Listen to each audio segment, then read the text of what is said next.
Good morning बच्चों। कल हम लोग पढ़ चुके थे 3.1। आज देखेंगे 3.2। 3.1 के सभी सवाल हो चुके थे और 3.2 के कुछ फॉर्मूले हमने बता दिए थे आप लोगों को।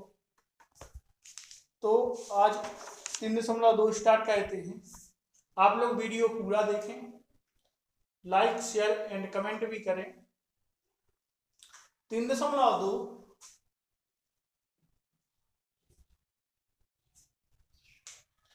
3.2 के जितने भी फॉर्मूले थे आप लोग याद कर चुके होंगे।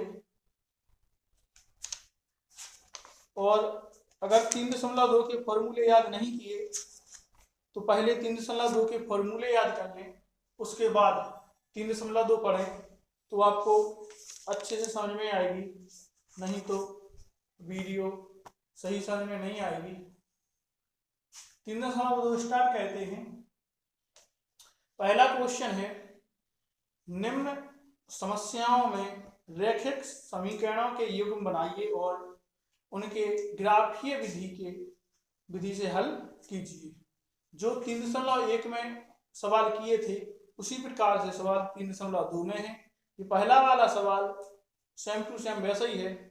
पहला सवाल है इसका, कक्षा 10 के 10 विद्यार्थियों ने एक गणित की पहली प्रतियोगिता में भाग लिया। यदि लड़कियों की संख्या लड़कों की संख्या से 4 अधिक है तो प्रतियोगिता में भाग लिए लड़कों और लड़कियों की संख्या ज्ञात कीजिए। ठीक है भाई। सबसे पहले उन्होंने कहा है कि कक्षा 10 के विद्यार्थियों ने एक गणित की पहली प्रतियोगिता में भाग लिया। कक्षा क्लास 10 में कुल विद्यार्थी कितने हैं? 10। इनमें से इन्होंने ये डिफाइन नहीं किया है कि लड़का कितने हैं और लड़की कितने हैं। तो सबसे पहले हम लोग मानेंगे, पहले का जो पहला सवाल है सबसे पहले माना कि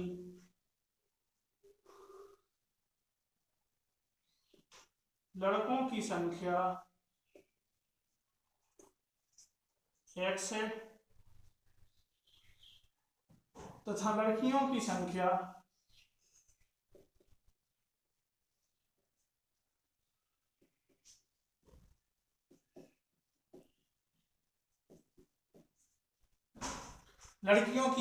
y है। लड़कों की संख्या मान ली हमने x और लड़कियों की संख्या मान ली y। आगे देखते हैं। उन्होंने कहा था कि कक्षा 10 में 10 विद्यार्थियों ने प्रतियोगी परीक्षा में भाग लिया। तो इससे अपन कह सकते हैं कि कक्षा 10 में लड़कों और लड़कियों की संख्या मिला के कितनी है? 10 है कुल। तो समीकरण एक बना सकते हैं इससे, x + y = 10। इसमें देख सकते हैं कि लड़का और लड़की, जो लड़का और लड़कियों की संख्या है उन दोनों का योग कितना है? 10 है। इसको मान लेंगे समीकरण एक। आगे उन्होंने कहा है यदि लड़कियों की संख्या लड़कों की संख्या से 4 अधिक है। जो लड़कियों की संख्या थी प्रश्नानुसार चलेंगे। प्रश्नानुसार प्रश्न ने कहा है कि यदि लड़कियों की संख्या लड़कों की संख्या से 4 अधिक है तो लड़कियों की संख्या थी y और लड़कों की संख्या थी x। तो ज्यादा किसकी है? ज्यादा संख्या है 4 लड़कियों की, तो 4 जोड़ेंगे किसमें? लड़कों में। क्यों? क्योंकि बराबर करना पड़ता है। तुमने बता भी चुके हैं कि जब भी कभी ऐसी कोई बात आए तो आप लोगों को दोनों साइड बराबर करने पड़ते हैं। तो जिस साइड भी कम होते हैं उस साइड दूसरी साइड उसमें जोड़ना पड़ता है। तो यहाँ पे अपन देखेंगे कि y थी लड़कियों की संख्या और x थी लड़कों की संख्या, जिसमें 4 ऐड किया लड़कों की संख्या में, क्योंकि उन्होंने क्वेश्चन में आपको बताया है कि लड़कियों की संख्या लड़कों की संख्या से 4 अधिक है। यहाँ से समीकरण नंबर 2 बना लेते हैं। x को इस साइड लाएंगे तो -x + y = 4। ये समीकरण कहलाएगा 2। समीकरण 1 और 2 को ग्राफीय विधि से हल करना है। तो सबसे पहले समीकरण 1 से चलते हैं। समीकरण 1 से चलेंगे। यहाँ पे x के मान रखेंगे और y के मान निकालते जाएंगे पिछले सवाल जैसे।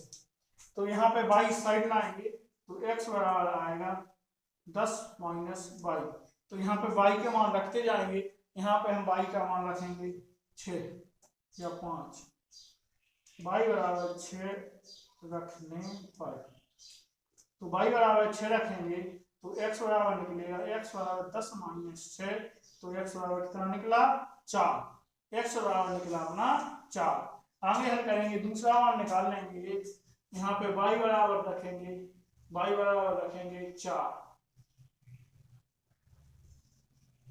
y बराबर 4 रखने पर तो x का मान निकलेगा, x बराबर आएगा 10 माइनस 4, तो x बराबर निकला 6। दो मान निकल आए हैं x के, एक x का मान निकला है 4 और दूसरा निकला है 6। जब y बराबर 6 रखा तो x का मान निकला 4, जब y बराबर 4 रखा तो x का मान निकला 6। दो इनके मान निकल आए हैं। आगे देखते हैं, दो ही मान निकाले थे, हमने कहा था आपसे अब 3 भी मान निकाल सकते हैं, लेकिन हम यहाँ पे 2 मान निकाल रहे हैं। इसकी सारणी देखते हैं, सारणी बनेगी इसकी इस प्रकार से,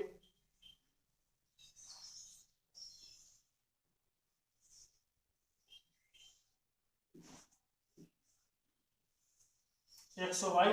सबसे पहले y बराबर 6 निकला, 6 रखा तो x बराबर कितना निकला 4 निकला है। अगला y बराबर जब 4 रखा है तो x बराबर निकला 6, y बराबर रखा 4 तो x बराबर निकला कितना 6। एक जो सारणी है ये बन गई है। अब समीकरण दूसरे से चलते हैं, समीकरण दूसरे से चलेंगे तो आपको एक और सारणी मिल जाएगी, उसके बाद ग्राफीय विधि से आप लोग हल कर सकते हैं। तो दूसरा समीकरण है, समीकरण 2 से देखते हैं। समीकरण 2 है माइनस एक्स प्लस वाई बराबर 4, माइनस एक्स प्लस वाई बराबर 4। यहाँ पे देखेंगे आप लोग x को इस साइड भी ला सकते हैं, y को, क्योंकि x माइनस की है, इस साइड आएगी प्लस की हो जाएगी, आपको कोई प्रॉब्लम नहीं आएगी। यहाँ पे y बराबर निकालेंगे, y बराबर 4 प्लस एक्स, समीकरण ये आपका समीकरण बन गया है। अब इसमें आप x के मान रखेंगे तो y के मान निकलते जाएंगे। यहाँ पे अपन x बराबर रखेंगे, x बराबर माइनस 1 रखने पर, यहाँ पे माइनस का 1 रख के देख रहे हैं तो y बराबर होगा, y बराबर 4 प्लस माइनस का x। आगे निकालेंगे तो y बराबर 4 माइनस x, तो y बराबर निकलेगा 3। अब फिर से मान रख के देख लेते हैं, अब -2 रख लेते हैं तो x बराबर -2 रखने पर, x बराबर क्या रखते हैं -2 रखते हैं। जब x बराबर -2 रखते हैं तो y बराबर आएगा 4 प्लस -2। यहाँ पर निकालेंगे y बराबर 4 -2 और y बराबर निकला 2। हाँ, तो ये मान निकल आए। यहाँ पे बगल से सारणी बना सकते हैं, ये सारणी हो गई है, ऊपर x नीचे y। यहाँ पे देखते हैं, यहाँ पे जब x बराबर -1 रखा तो y बराबर निकला 3। अगला, और x बराबर -2 रखा तो y बराबर निकला 2। ये आपकी सारणी बन गई है, पहली सारणी हो गई है, दूसरी सारणी हो गई है। इससे आप लोग लड़का और लड़कियों की संख्या ग्राफीय विधि से हल कर सकते हैं। हाँ, हमने आप लोगों को बता दिया था कि जो ग्राफीय विधि है उसमें आप एक ग्राफ कॉपी लेनी पड़ेगी, उसके बाद उसको सही तरीके से बना सकते हैं। हमने ये भी बता दिया था कि मैं ग्राफ कॉपी पे आपको वीडियो बना के बता दूंगा। ठीक है भाई, तो मैं आगे आपको वीडियो बता दूंगा। अभी आप इतना देखें, ग्राफीय विधि से हमने आपको हल करके भी बता दिया था, आप वो भी हल करके देख सकते हैं। आगे अगला सवाल देखते हैं, पहले का दूसरा सवाल देखते हैं। दूसरा सवाल है 5 पेंसिल तथा 7 कलमों का कुल मूल्य 50 रुपये है, जबकि 7 पेंसिल तथा 5 कलमों का कुल मूल्य 46 रुपये है। एक पेंसिल का मूल्य तथा एक कलम का मूल्य ज्ञात कीजिए। यहाँ पे पेंसिल और कलम की बात की गई है। पिछले सवाल में आपने देखा था 3.1 में, जिसमें क्रिकेट वाला सवाल जो था उसमें गेंद और बल्ले की बात की गई थी। उसके नीचे जो तीसरा सवाल है उसमें सेब और अंगूर की बात की गई थी। इसी प्रकार से ये वाला जो सवाल है इसमें कलम और पेंसिल की बात की गई है। तो उसी प्रकार से ये भी करेंगे। आप लोग वीडियो पूरा देखें, तो जहाँ पे आपको समझ में नहीं आ रहा है वहाँ पे हमें कमेंट भी करें, वीडियो शेयर और चैनल सब्सक्राइब करें, बेल आइकन भी दबाएं।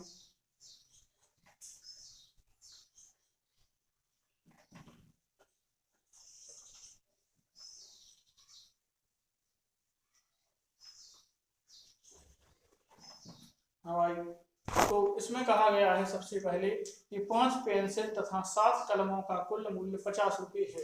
तो सबसे पहले देखते हैं कि पेंसिल और कलम क्या है। तो माना कि पेंसिल का मूल्य x रुपये है, पेंसिल का मूल्य x रुपये है, ठीक है। अब इसी प्रकार से कलम का मूल्य मान लेंगे तथा कलम का मूल्य 22 रुपये है। पेंसिल का मान लिया x रुपये तथा कलम का मान लिया 22 रुपये। उन्होंने कहा है कि 5 पेंसिल तथा 7 कलमों का कुल मूल्य 50 रुपये है। 5 पेंसिल, यहाँ पे एक पेंसिल का है मूल्य है x, तो 5 पेंसिल का मूल्य होगा 5x प्लस 5 पेंसिल तथा 7 कलमों का मूल्य, यहाँ पे कलम का मूल्य है 22, तो 7 कलमों का मूल्य हो जाएगा 7y बराबर दोनों आती है कितने रुपए में, 50 रुपये में, बराबर कितना हो गया 50। तो इन दोनों का जो मूल्य है वो है 50 रुपये। तो हमने इन दोनों को मान लिया 5x प्लस 7x बराबर 50 रुपये। आगे देखते हैं, आगे उन्होंने कहा है कि 7 पेंसिल तथा 5 कलमों का कुल मूल्य 46 रुपये है। तो देखते हैं,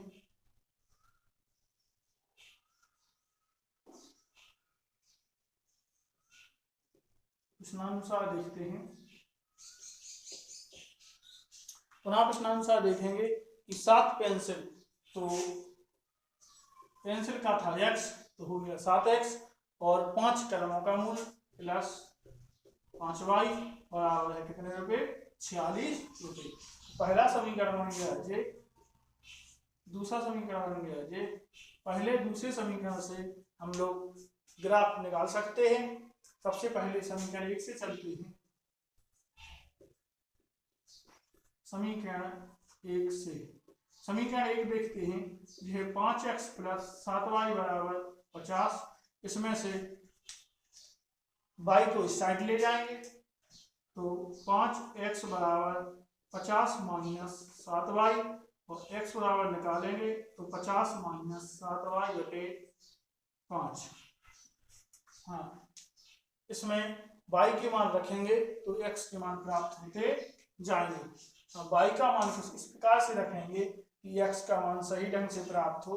तो हम लोग देखते हैं y बराबर 5 रखने पर,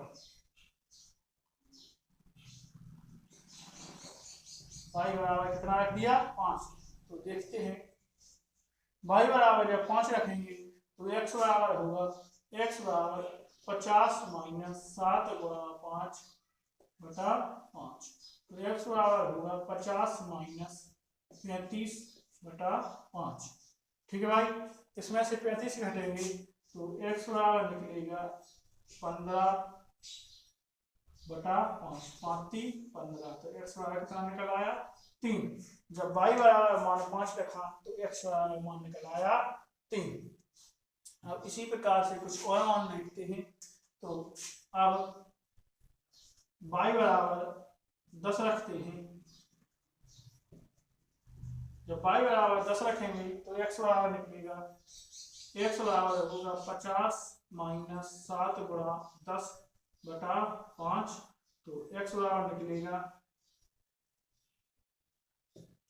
50 माइनस 70 बटा 5, और x बराबर होगा माइनस 20 बटा 5, 5 चौका 20। तो कितना है x बराबर, x बराबर आ गया माइनस 4। इसकी सारणी बना लेते हैं। इसकी सारणी जो है वो इस प्रकार से होगी,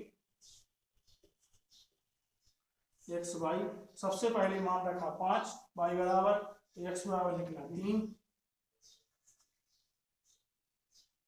एक्स बराबर वाई बराबर मान रखा 5, तो एक्स बराबर कितना निकला 3, और अगली बार वाई बराबर मान रखा 10, तो एक्स बराबर निकला -4। आगे और देखते हैं। अब समीकरण 2 से चलते हैं। समीकरण 2 से चलते हैं। समीकरण 2 से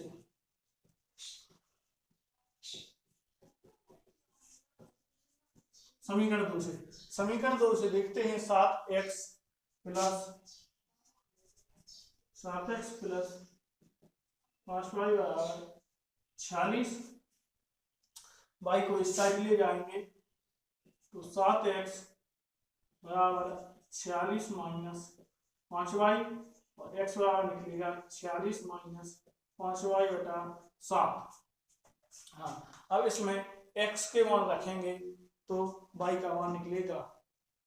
इसमें देखते हैं y बराबर -2 रखने पर हमने आपको बता दिया था कि आप मान कुछ भी रख सकते हैं अपने हिसाब से, लेकिन ग्राफ में आपको कठिनाई ना पड़े इसके लिए आपको कुछ इस प्रकार से मान रखने पड़ते हैं जिससे कि आपका ग्राफ जितनी कॉपी में आपके अंक आ सकते हैं उसमें बन जाए और आपको ग्राफ में सहूलियत हो। जिसके लिए हम मान रख रहे हैं -2, जिससे आपका मान जो x का मान है वो सही आएगा। यहाँ पे x बराबर 46 माइनस 5 और कोष्टक में -2 आ जाएगा बटा 7, तो x बराबर 46 प्लस का हो जाएगा 10 बटा 7, तो x बराबर हो जाएगा 56 बटा 7, 7 8 56, तो x बराबर माना जाएगा 8। तो यहाँ पे y बराबर मान -2 रखा तो x बराबर निकला 10। अब मान y बराबर 5 रख के देखते हैं।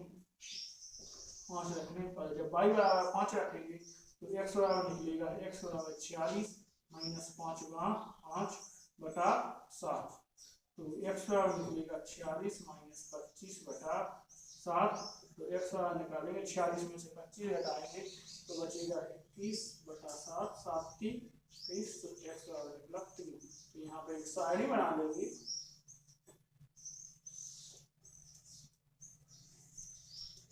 साइड बड़ी बनाते हैं, छोटी हो रही है यहाँ पर।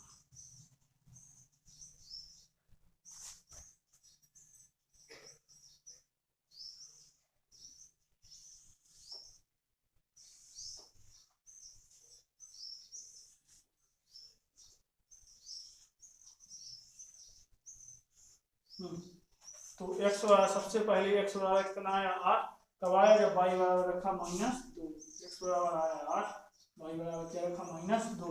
दूसरी बार में y बराबर रखा 5 तो x बराबर आया 3, x बराबर आया 3 तो y बराबर रखा 5। ठीक है, आपको दोनों साइड प्राप्त हो गई है, एक साइड ये है एक साइड ये है। इससे आप लोग ग्राफ की विधि से हल कर सकते हैं और जो पहले के दोनों सवाल थे ये खत्म हो गए हैं। अब आएगा दूसरा सवाल, आप लोग दूसरा सवाल देखें। दूसरा सवाल है अनुपातों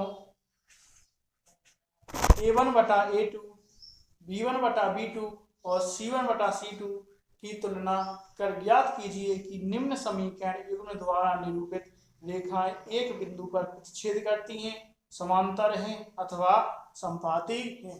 इसके लिए हमने आप लोगों को कल एक शायरी याद करने के लिए दी थी और उसके पीछे जो फॉर्मूले थे वो भी हमने बताए थे कि संपाती रेखाएं कब होती हैं और समांतर कब होती हैं। तो आपने ये शायरी याद कर ली होगी, इससे आप लोग भी कर सकते हैं। देखते हैं, सबसे पहले यहाँ पे हम फॉर्मूला है वो लिख लेते हैं थोड़ा सा। अब देखते हैं फॉर्मूले। सबसे पहले था कि प्रतिच्छेद करती है रेखाएं जब पहला है जब a1 बटा a2 बराबर नहीं है b1 बटा b2 के। जब ये बात होती है तो यहाँ पर रेखाएं कैसी होंगी, प्रतिच्छेद करती हैं।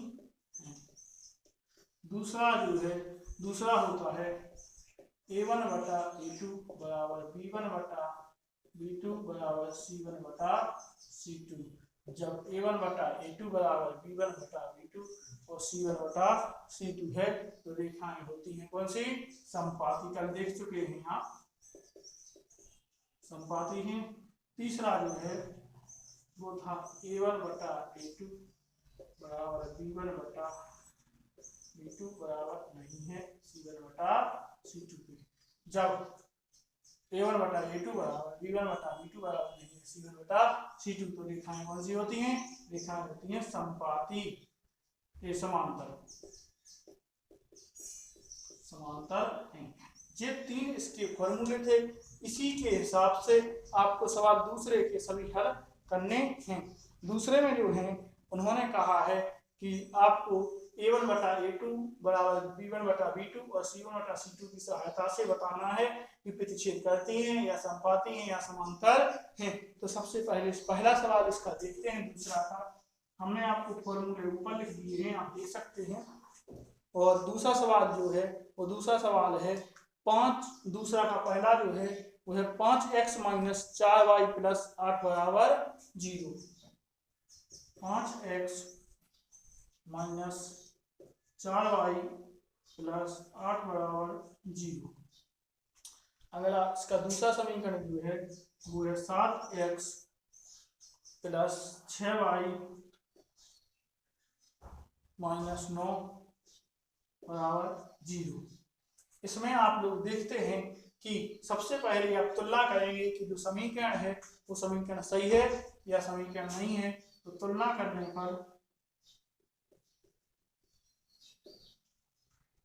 पर आपको हमने बताया था कि A1x plus B1y plus C1 बराबर होता है 0 और नीचे वाला जो होता है वो होता है A2x plus B2y plus C2 बराबर होता है 0। A1x plus B1y plus C1 बराबर 0, A2x plus B2y plus C2 बराबर होता है 0।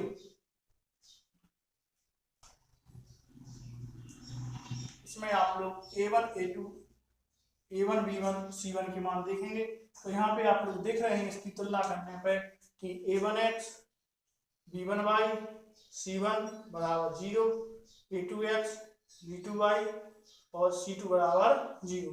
इससे तुलना करने पर आप देखते हैं कि जो ऊपर वाला समीकरण है वो बिल्कुल सही है।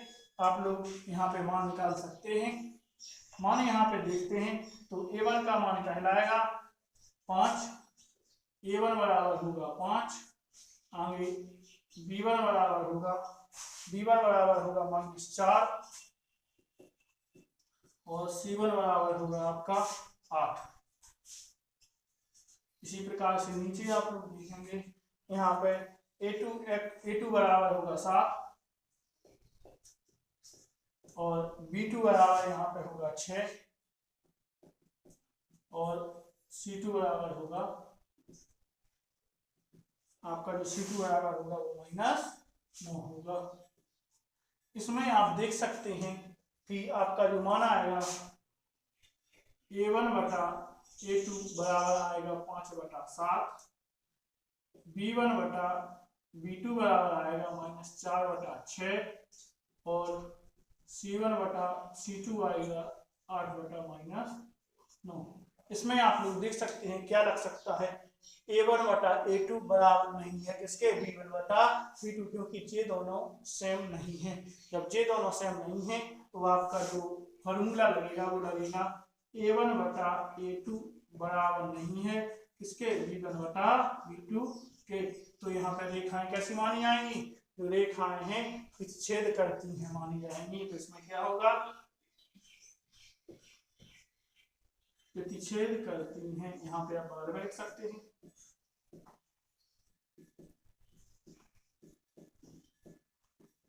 क्या हो गया, प्रतिच्छेद करती हैं। इसी प्रकार से इसका दूसरा सवाल है।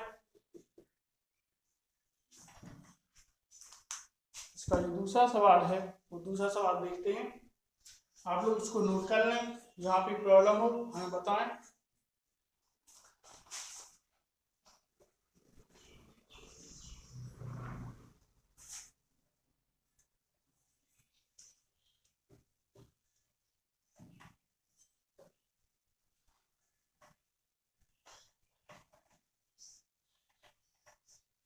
इसी प्रकार से दूसरा सवाल है, तो दूसरा सवाल है आपका 9x प्लस 3y प्लस 12 बराबर 0। 9x प्लस 3y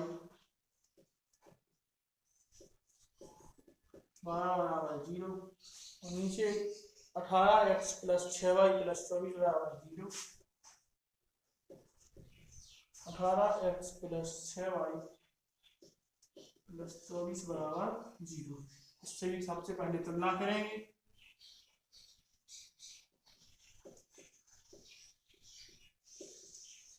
तुलना करने पर तुलना करके देखते हैं a1x plus b1y plus c1 बराबर 0, a2x plus b2y plus c2 बराबर 0। और इसमें देखेंगे तुलना जब कर रहे हैं तो तुलना करने पर देखते हैं कि जो समीकरण ऊपर वाले हैं बिल्कुल सही है, तो इनके मान देख लेते हैं। यहाँ पे a1 बराबर होगा आपका 9, b1 बराबर होगा आपका 3, c1 बराबर होगा 12 और a2 बराबर होगा 18, b2 बराबर होगा 6, c2 बराबर होगा 24। जी हम निकल आए हैं। यहाँ पे देखते हैं कौन सा बराबर है, बराबर नहीं है। तो a1 बटा a2 बराबर 9 बटा 18, a1 बटे a2 बराबर कितना हो गया 9 बटा 18 और b1 बटा b2 बराबर होगा 3 बटे 6।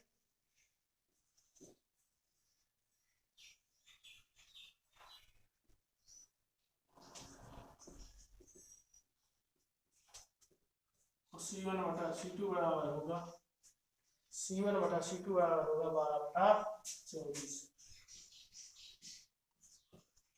यहाँ पे देखते हैं कि 9 एकम 9, 9 दूना 18, 3 एकम 3, 3 दूनी 6, 12 एकम 12, 12 दूना 24 माने a1 बटा a2 बराबर 1 बटा 2, b1 बटा b2 बराबर 1 बटा 2 और c1 बटा c2 बराबर भी 1 बटा 2 निकला।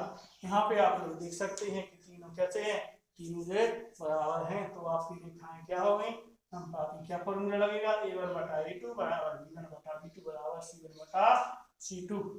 अब लगा देंगे a1 बटा a2 बराबर b1 बटा b2 बराबर c1 बटा c2। तो इससे आपकी रेखाएं कैसी होंगी, संपाती हैं। तो आप नीचे लिख सकते हैं रेखाएं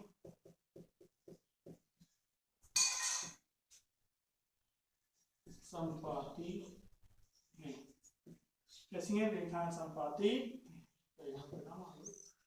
रेखाएं संपाती। तो दो सवाल आपके हो गए हैं। इसी का एक बहुत इजी तीसरा सवाल भी है जो आप लोग खुद करेंगे। तीसरा सवाल इसी प्रकार से है बिल्कुल सेम, तो आप लोग खुद थोड़ा सा करना सीखें, क्योंकि इससे आप लोगों को सवाल बहुत अच्छी तरीके से याद हो जाएंगे और आगे भूलेंगे भी नहीं। तो आज की क्लास अपनी लगभग यहीं तक होती है। कल और आगे आपको कंटिन्यू होगा। आप लोग वीडियो अधिक से अधिक वीडियो देखें और क्लास 10th वाले बच्चों के पास ये वीडियो पहुंचाएं, जिससे उनका भला हो। और कमेंट जरूर करें, शेयर करें, लाइक करें।